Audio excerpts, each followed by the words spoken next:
Hi, I'm Laura Weissman, licensed marriage and family therapist in Newport Beach, California, and founder of Psyched About Love.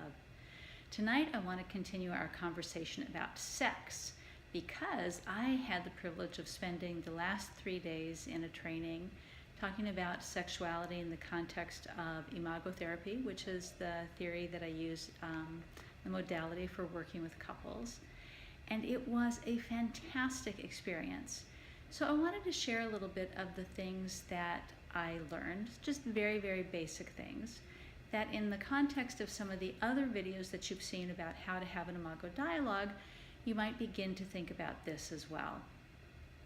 So ask yourself, number one, are you happy with your sex life? And number two, how do you think your partner feels about your sex life? And number three, do you ever talk about it? But really talk about it. And the answer for most people is no, because talking about sex has all kinds of stuff attached to it. People might be embarrassed, or they might feel shame about it, or they might be afraid to shame their partner or make them feel bad, or they might feel bad.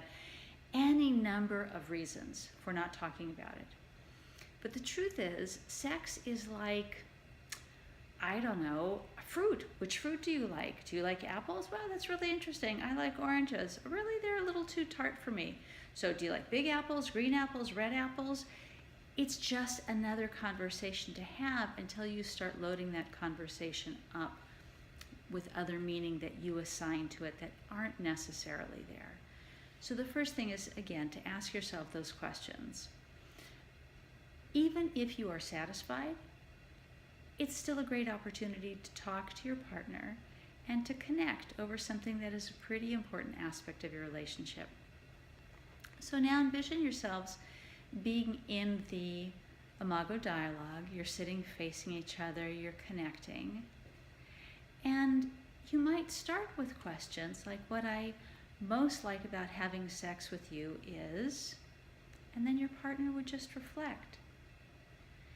And perhaps the truth I'm afraid to tell you is, and you want to use the complete sentences, and again, your partner is just reflecting. And like the other dialogues, you go back and you summarize. Step one, I hear you. You're listening to everything they have to say and you're reflecting it. And step two, I see you. You're summarizing it. You're also giving back what they're telling you, but you're saying that I see you as a separate human being different than me, and that you can hold a different reality than me, and that it's as real as my reality. And then step three, and I imagine you might be feeling about this now, and they might be feeling hopeful, excited, playful, a little scared and nervous, but those are things to explore. If you have any questions, always just write them in the comment section below, and I'm happy to answer them. Until tomorrow, bye.